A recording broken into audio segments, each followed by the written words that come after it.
Bonjour à tous. L'armée américaine chercherait-elle un moyen de contrôler le climat? C'est la question qu'on se pose aujourd'hui dans e-reportage. Contrôler le climat en déclenchant par exemple des cyclones ou en provoquant des sécheresses. L'idée paraît farfelue et pourtant, en plein Alaska, l'armée américaine développe depuis plusieurs années un programme de recherche scientifique et militaire sur l'ionosphère. Alors fantasme ou réalité, voici l'enquête d'Audrey Avram sur un récit d'Adrien Pinon. Et si un jour nous pouvions contrôler le climat? Nous sommes en Alaska, au milieu des glaces. Derrière ces grilles, sur plus de 20 hectares, se trouve une base de l'armée américaine.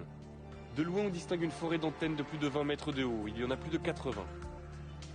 Officiellement, cette base abrite un programme de recherche scientifique et militaire sur l'ionosphère, l'une des couches de l'atmosphère. Nom de code, HAARP. Un nom qui suscite de nombreuses rumeurs et interrogations depuis des années. On pense généralement que les Américains y étudient le contrôle des communications, voire des phénomènes climatiques. Nick Begich est chercheur. Cela fait 15 ans qu'il tente d'en savoir plus sur les expériences menées au cœur de l'Alaska. Après plusieurs années d'enquête, il est arrivé à rentrer en contact avec l'un des concepteurs du projet HAARP, le physicien Bernard Island, qui veut lui donner accès à des données confidentielles. Ce qui est apparu à la lecture de ces brevets concernait des recherches pour manipuler le climat, des manipulations climatiques, voire même des manipulations de l'environnement de manière très particulière, tout ça pour des applications militaires. Manipuler le climat, cela paraît impensable. Mais être capable d'envoyer un cyclone ou une sécheresse chez ses ennemis, cela ressemble à l'arme absolue. Les Américains essaient-ils vraiment de contrôler les phénomènes climatiques? C'est ce que croit Luc Mampey, chercheur pour le groupe de recherche et d'information sur la paix et la sécurité. Je fais référence notamment à un rapport publié par l'US Air Force vers la fin des années 90 et qui s'appelait Air Force 2025, où très clairement l'US Air Force évoque là toutes les recherches qui devraient être faites à des fins militaires de manière à pouvoir avoir un certain impact sur les phénomènes météorologiques, de manière à pouvoir faciliter les opérations militaires amies et rendre plus compliquées les opérations militaires ennemies. Les Américains travailleraient sur la maîtrise du climat depuis les années 60. Il y a des premiers essais qui ont été faits au moment de la guerre du Vietnam, où là, effectivement, on a, par des procédés physico-chimiques, essayé de provoquer des intempéries, des averses extrêmement fortes. En 1967, en pleine guerre du Vietnam, les Américains se livrent à une expérience étonnante. Ils déversent une substance chimique au-dessus des nuages. Le but, faire en sorte que les pluies torrentielles de la mousson se propagent au Nord-Vietnam jusqu'aux bases de leurs adversaires. Le plus étonnant, c'est que cela a marché. Alors HAARP pourrait-il être la suite de ces premiers essais?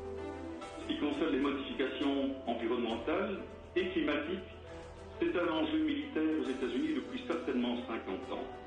Et cela implique des technologies, des procédés, des techniques très proches de ce qui est mis aujourd'hui en œuvre dans le cadre du programme HAARP. HAARP suscite l'inquiétude, au point qu'en 1997, le Parlement européen met sur pied une commission d'enquête sur la possibilité de manipuler le climat à des fins militaires. Très vite, les parlementaires font des découvertes alarmantes.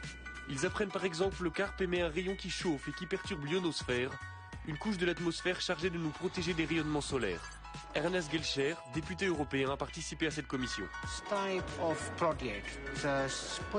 Ce genre de projet, de planter des antennes et d'envoyer un signal dans l'ionosphère, tout d'abord, c'est fait par les militaires.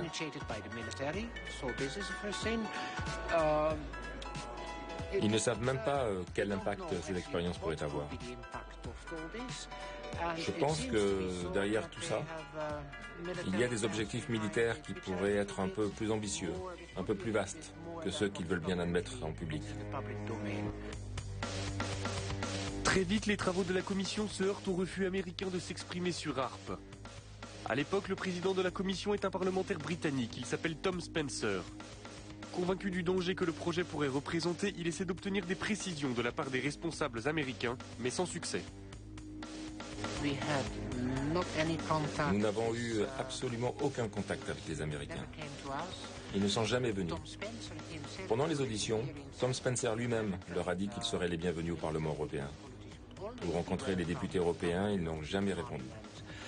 Je crois qu'ils ont délibérément décidé de faire la sourde oreille, d'ignorer le sujet et de ne pas en parler. Un incident va vite calmer les ardeurs de Tom Spencer. En 1999, le président de la commission fait la une des journaux à scandale. Il a été interpellé par la douane à l'aéroport de Londres. En fouillant sa valise, les douaniers ont découvert une vidéo pornographique gay et quelques grammes de cannabis. La carrière politique du député est brisée, la commission déstabilisée. Nick Begich a gardé le contact avec l'ancien député.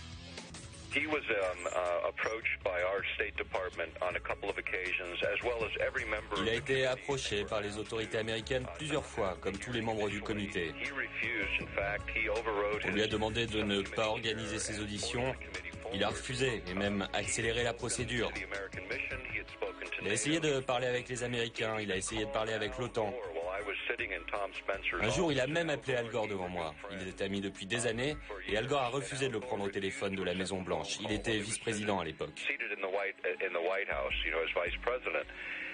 Ce qui s'est passé, c'est que tout le monde a dit à Spencer de rester en dehors de tout ça et il ne l'a pas fait.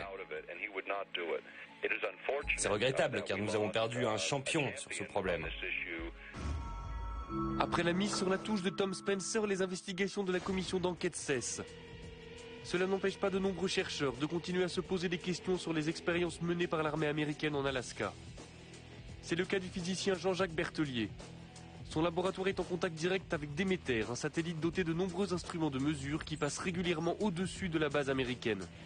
Lorsqu'on passe au-dessus de Harp, on voit quelque chose qui n'a pas l'air, pour un profane, n'est pas très étonnant, mais on voit ici un signal à 1 méga, à peu près un petit peu plus de 1 méga, qui est une émission dont on sait que c'est émis par Harp.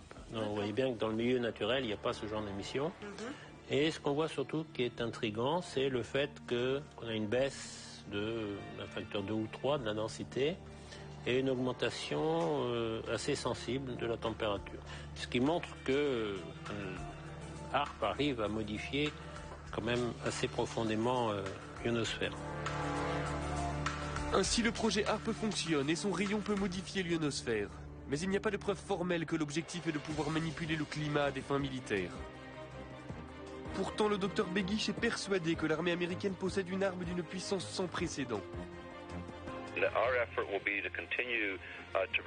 On va continuer à parler de ce projet pour sensibiliser le public et pour convaincre les politiques de prendre les choses en main.